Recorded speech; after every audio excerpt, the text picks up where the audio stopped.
Model সেটি হচ্ছে Redmi power bank. Redmi পাওয়ার ব্যাংকটি হচ্ছে যে রেডমি পাওয়ার ব্যাংক, এটি হচ্ছে 10,000 mAh পাওয়ার ব্যাংক, 6 মাসের ওয়ারেন্টি আছে। এটি বর্তমান বাজার মূল্য 1200 টাকা, যেটি চাইনিজ ভার্সন। আরেকটি ভার্সন হচ্ছে গ্লোবাল ভার্সন, সেটি অফিসিয়াল প্রাইস মানে নিচ্ছে 1500 টাকা। চাইনিজ ভার্সন এবং গ্লোবাল ভার্সন পার্থক্য শুধুমাত্র চাইনিজ ভার্সনটিতে আপনার সবকিছু লেখা থাকে চাইনিজ ভাষায়, ভাষায়। গ্লোবাল হচ্ছে ভার্সনটিতে ইউজার সব থাকবে ইংলিশে।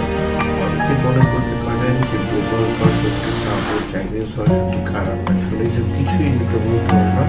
গ্লোবাল ভার্সনটি মূলত করা হয়েছে, তাই সবকিছু বেশি সুন্দর দেখতে লাগে, তাকে একটু সুন্দর ইংলিশে লেখা, এছাড়া আর কোনো রকম ডিফারেন্স নেই। আর চাইনিজ ভার্সনটি করা হয়েছে মূলত এশিয়ান কান্ট্রির জন্য।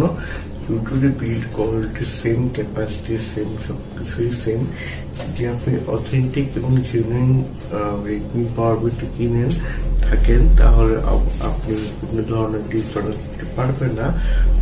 চলুন দেরি না করে চলেছে রিভিউর ক্ষেত্রে। এটি হচ্ছে রেডমি পাওয়ার ব্যাংক, যেটি ক্যাপাসিটি 10,000 mAh।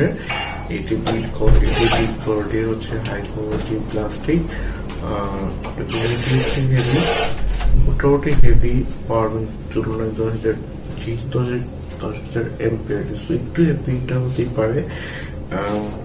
এটি ডুয়েল আউটপুট, দুটি আউটপুটেই হচ্ছে 5.1 ভোল্টের কারেন্ট বের হবে, এবং প্রথম যদি একটি আপনি আউটপুট ইউজ করেন 2.1 ampere কারেন্ট যাবে, এবং যদি দুটি আউটপুট একসাথে ইউজ করেন তাহলে 2.6 ampere কারেন্ট যাবে।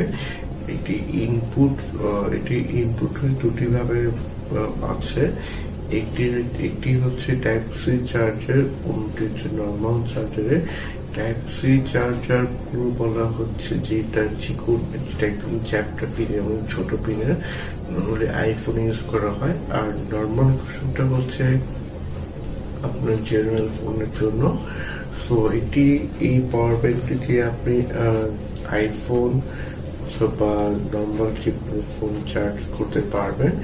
10,000 mAh এর ক্যাপাসিটির, জেনুইন এবং অথেন্টিক, যেটি তার মানে হচ্ছে 4,500 mAh ক্যাপাসিটির ব্যাটারি ফোন আপনি অফ করে 0 থেকে 100% পর্যন্ত 2 বার ম্যাক্সিমাম চার্জ করতে পারবেন।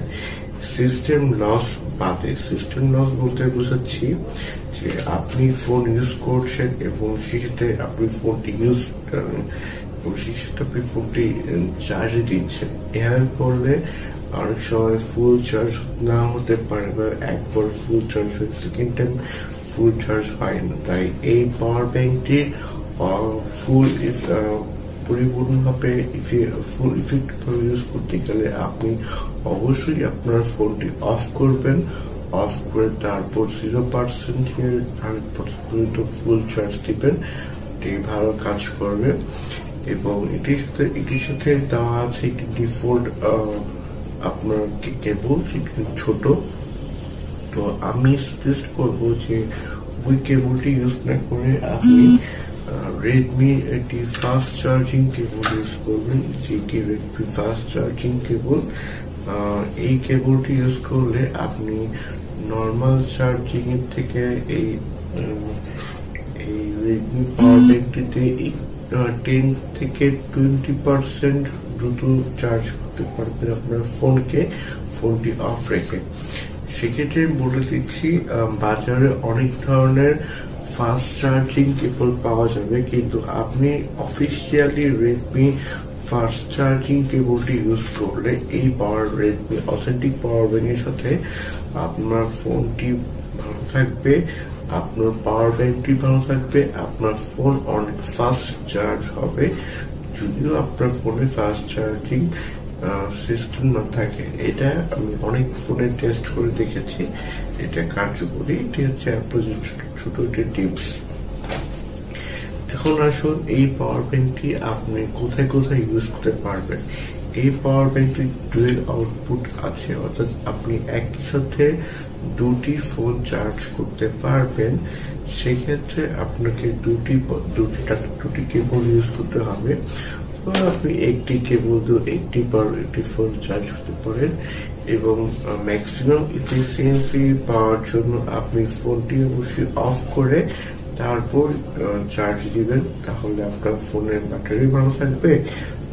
এই পাওয়ার ব্যাংকটিও আপনাকে সর্বোচ্চ ফ্যাসিলিটিস দিবে।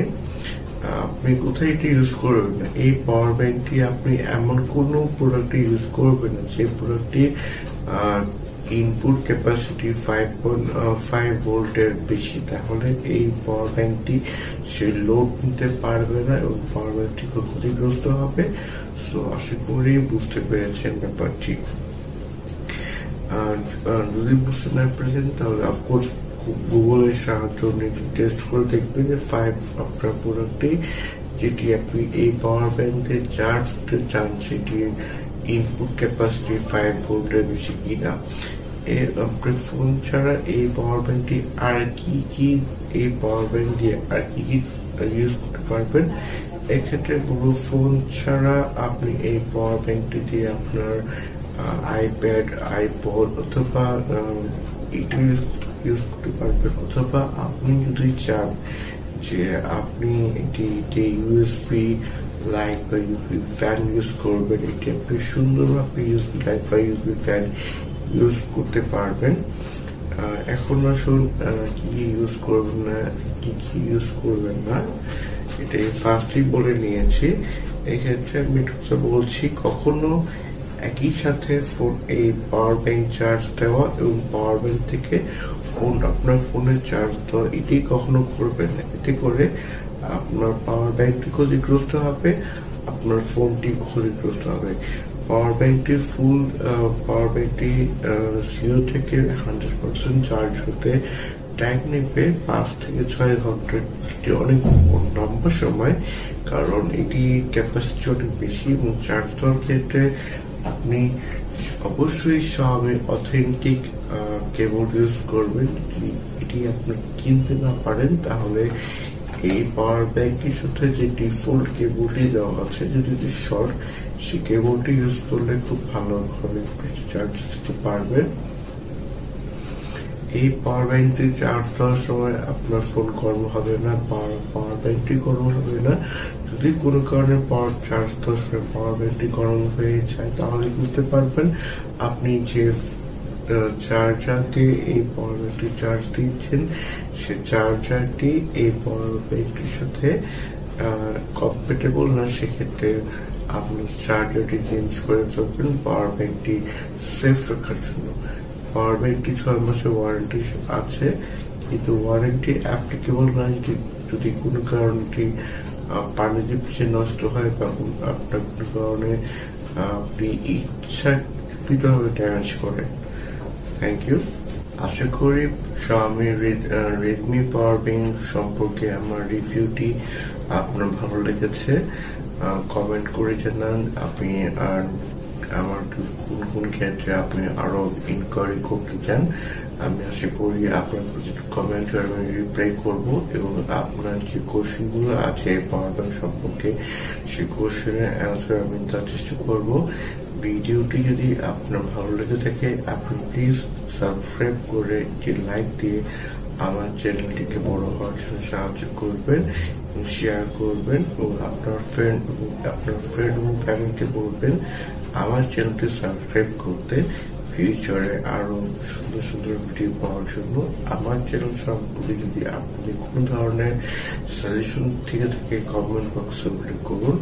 পাওয়ার ব্যাংকটি কোথায় কিনতে পাবেন তা আমি ডেসক্রিপশন বক্সে লিখে দিব। ধন্যবাদ সবাইকে।